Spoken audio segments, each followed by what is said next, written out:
Well, hey, howdy, hi. Welcome back to my channel. Thank you so much for stopping by to join me today. I really do appreciate it. My name is Ellie, and I'm a witch, and this over here is my teaching assistant, Andy, and today is Monday, and on my channel that means it is Misheard History. And today's Misheard History topic is going to be the years of 4, 5, and 6 emperors. This one is super interesting. It's not something I knew about, but one of my subscribers reached out and said that he did his master's, I believe, on this topic, so I'm a little bit nervous, but let's go ahead and jump in.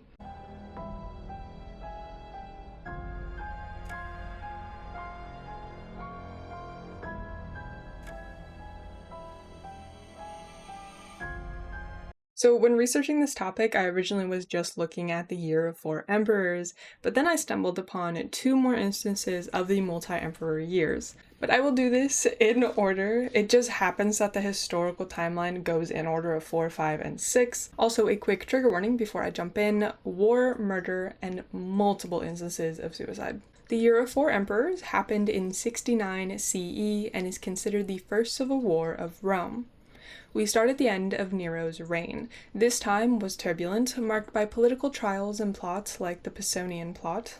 It was the direct reflection of growing discontentment in Nero's rule, specifically from the Senate. Gaius Julius of Index started to look for support between 67 to 68 in a plot to overthrow Nero. He was not trying to become emperor, as he knew he had a lowly station in life, but he also didn't name a candidate in order to get as much support as possible from those who might want the empire for themselves. Everyone that got sent word of this revolt turned it over to Nero, save one: Servius Sulpicius Galba, who was governor of Hispania Tarraconensis, which was the largest Spanish province. Vindex raised an army, but he did not get support, as his army was Gauls, whom no one wanted to fight next to.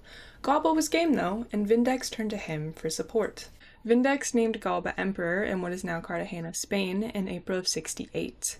He was then able to secure the support of the other Iberian provinces. They provided money so that he could create the 8th Galbania, the second legion to Galba's 6 Victrix. Vindex was still having some difficulties, as citizens from his former capital city were rather devoted to Nero, so he was forced to besiege them. This led to the governor of Germania Superior, Lucius Virginus Rufus, to march on Vindex, besieging Versitino, a tribe that supported Vindex, which is why Vindex stopped the siege and went to aid them instead. Before either siege, though, Rufus and Vindex had come to an agreement to band together against Nero. This agreement was ignored, and Vindex was unprepared when attacked. 20,000 men died in that battle, and Vindex committed suicide. As a result, Rufus was proclaimed emperor, but he declined. Now the soldiers were turning their backs on Galba, who had apparently been a pretty bad governor. Meanwhile, in Rome, Nero was trying to get support to resist Galba, but he was not having luck and was instead planning to flee to Egypt. One member of the Praetorian Guard, Nymphidius Sabinus, started to tell the guards that Galba would pay them 10 years' worth of wages if the guards abandoned Nero, which they did. Nero was declared an enemy of the state by the Senate on June 9th, 68 CE. Galba was named emperor, and Nero committed suicide. Galba had still been in Spain when he got the news he was the new emperor, and it took him a month to leave Spain. He was securing his now former province, appointing Cluvius Rufus as the new governor and killing off several of his political opponents. He then left with the 8th Galbania. Virginus Rufus was also relieved of his position as Germanian superior, as he was thought to have posed a threat to Galba. Before he arrived in Rome, though, he was already having some trouble. Galba had never said anything about paying the guards, but Nymphidius had it in his head that because he had helped Galba, he would be given the position of Praetorian prefect by the new emperor. But that was not the plan, nor was he going to be given the position, so he took matters into his own hands and pretended to be the illegitimate son of Caligula, conspiring to overthrow Galba so that he himself could be emperor. However, when he tried to read a speech about him becoming emperor to the other guards, they killed him. When he arrived, though, Legion Auditrix was pressing him for their new positions. This legion was made up of soldiers from the navy, and they had been put together by Nero in order to fight Galba. They wanted to know what their new positions would be, but instead of giving them new jobs, he had his army charge them, killing at least 1,000 of them. He then decided he would employ a practice not used since the rule of Tiberius, called decimation. This is a practice where every 10th soldier was singled out and killed by the rest of the legion. His next act was to formally tell the guards that he would not be paying them like Nymphidius promised.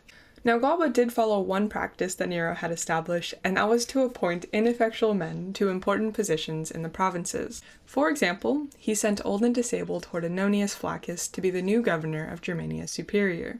Galba was working to get rid of anyone who had served under Nero, save 3 men, Titus Vinicius, Cornelius Laco, and Icelus, all of whom had been Nero's protégés. He was also turning against his original supporters. Among them was Aulus Caecina Alienus, who had sent Galba all the money he had to start the rebellion. He was initially given command of 4 Macedonica, but was removed for embezzlement. January 1st, 69, legions of Germania Inferior refused to swear allegiance to Galba. The next day, they acclaimed their governor Aelius Vitellius as emperor.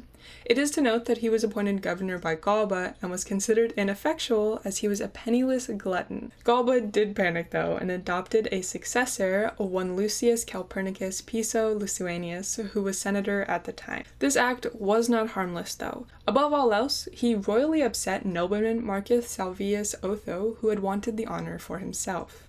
Galba was getting more worried about a coup and went out himself to get supports, but he could find none. Shortly after this attempt, he was attacked and killed in the Forum by the Praetorian guards. They also killed Lucius and impaled both their heads on spikes. On the same day that Galba was killed, Otho was named emperor.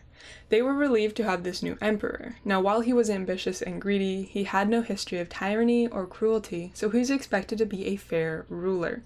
However, his efforts to restore peace and stability were soon halted when Otho learned that Vitellius had named himself emperor and had sent half of his army to Italy. His army was well stacked with some of the strongest veterans from the area.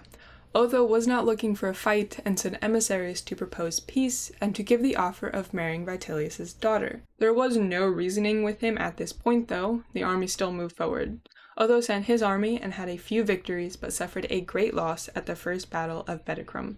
Instead of fleeing or attempting to keep fighting, Otho committed suicide after 3 short months of ruling.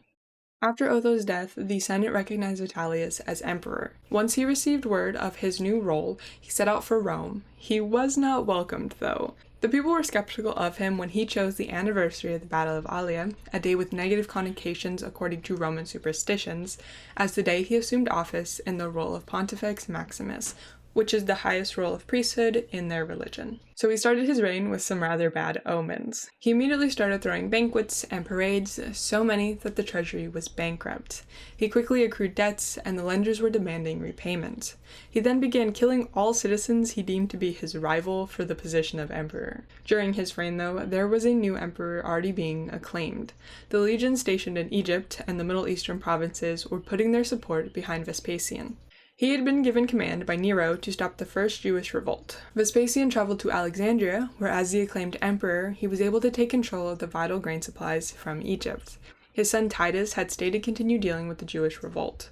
Legions who backed Vespasian were marching into Italy, and in October they had a victory over Vitellius's army at the Second Battle of Beticum. As a last-ditch effort, Vitellius tried to offer bribes and promises of power to anyone who would take his side. No one was biting though, and as the armies were rapidly approaching Rome, Vitellius sent out an emissary to try to negotiate peace. The next day though, the messenger returned to say that they were now at the gates of the city.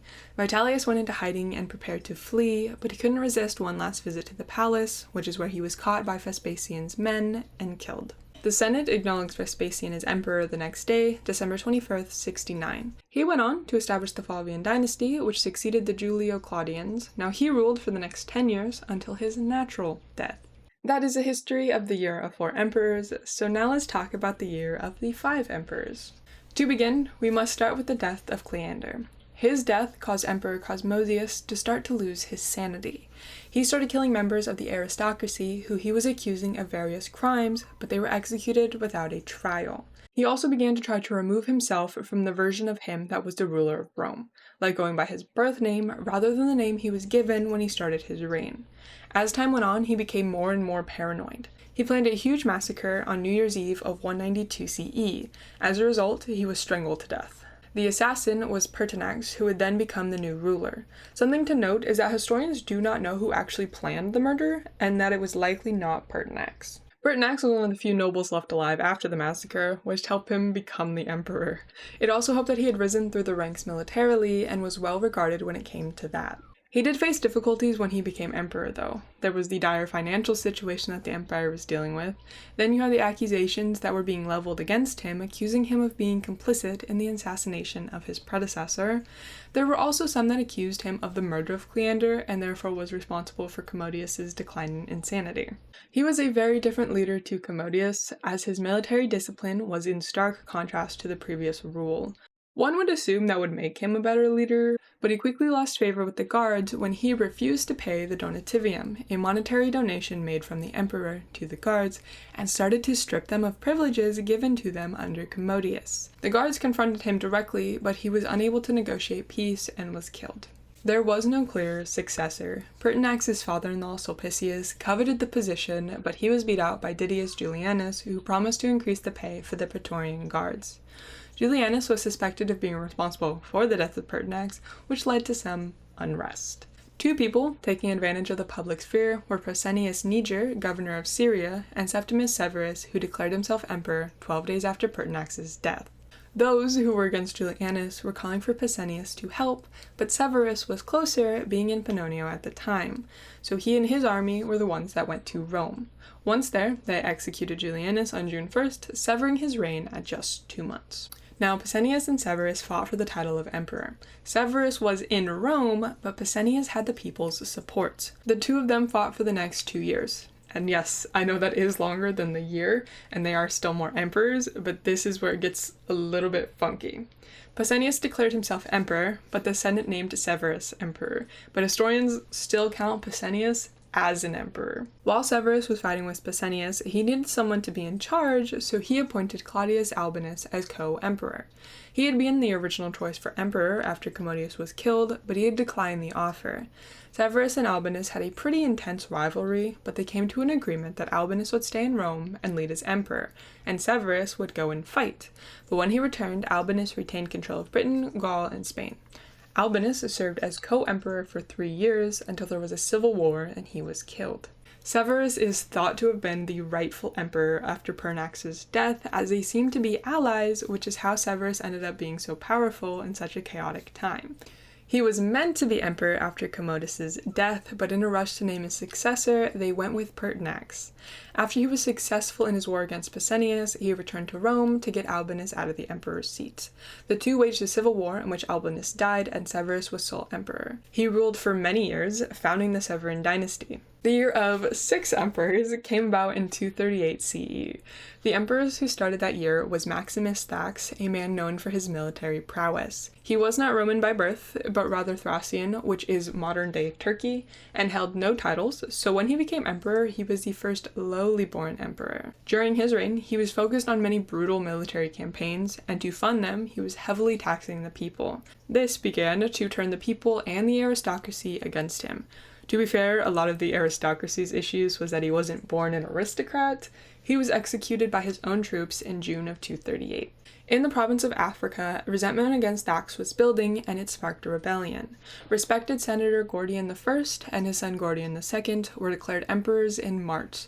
Thax was still alive at the time, and of course sent his troops to quell the rebellion.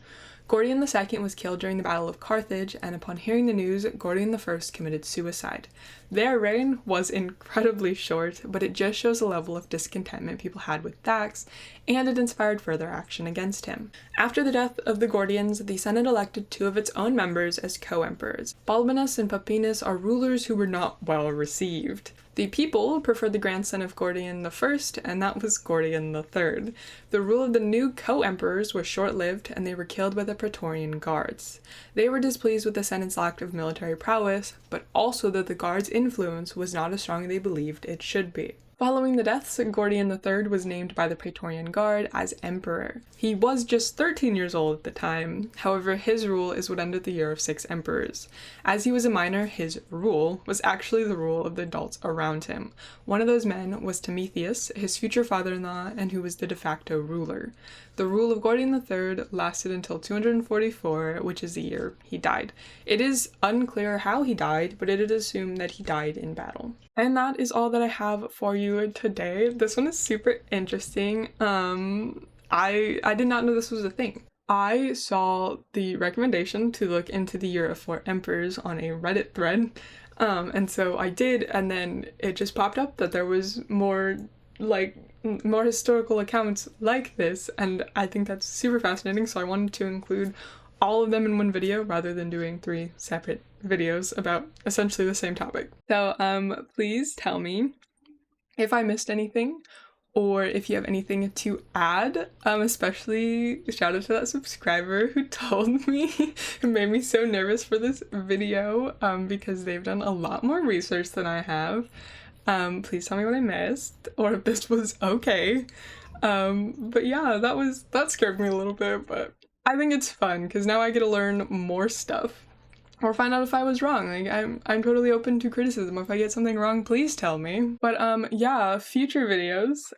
Tomorrow I talk about the Gilgo Beach killer, so tune in for that if you like tea time and true crime. I will also be uploading 2 VODs this week because I skipped Legends and Lore yesterday. So that will be, I believe, don't quote me, I think it's Kitaria and the Darkest Tales. I'm pretty sure it's at least one of those, I think. So that's Wednesday and Thursday. And then I will be streaming Friday or Saturday, probably only one day. I completely skipped it this last weekend. So I just didn't feel like doing it, so I didn't. But next week, I just finished recording the next Reading Nook video, the book review for the housewarming. I am hoping to have that edited by the 30th or 31st so I can post it one of those days. It is long. I will be honest, it is long again, but I really enjoyed that one. It's more relaxed, and as I said in that, I doubt that anybody's going to get to the end of that and hear me ramble about what's coming up, but I have a project for a new series that I'm working on. I'm not gonna give away anything of what it is. Sorry, you'll find out when I decide to say anything more about it. But I want these to be, that series and then my Reading Nook series, to be a little bit more relaxed. And so I'm going to be filming those in bed, and that sounds probably a little bit weird, but my desk, because my room is so small, my desk backs my bed, and so I just have to flip my monitor around and I can film in bed, and so I just want that to be a little bit more comfortable, and I would love to actually be in a Reading Nook when I do those videos, and so that's how I'm gonna make that happen. And same thing with the other series that is coming out eventually. That's probably like 3 to 6 months worth of work. I want to get a lot of that figured out because this is also a thing that I want to keep doing, so this is my focus. That is a secondary thing. I am rambling. Anyways, so that video is coming out next week. It is definitely a little bit more relaxed than most of my videos, so I really enjoyed that. But back to regularly scheduled programming. In April, on the 6th, it's going to be Legends and Lore, Sea Monsters, and Serpents. Misheard History will be the Henrietta Woods court case, and on the 8th, Tea Time and True Crimes is... And on the 8th, Tea Time and True Crime is going to be the Oakland County Child Killer. So yeah, I hope that you guys are going to join me for any of that, and that, you know, my book review is coming out. You're gonna have to let me know what y'all think of that, if I persuaded or dissuaded anybody from reading it. Please let me know that one. But yeah, I don't want to take up too much more of you guys this time. I hope that you guys have a great rest of your day, and I will see you tomorrow. Bye!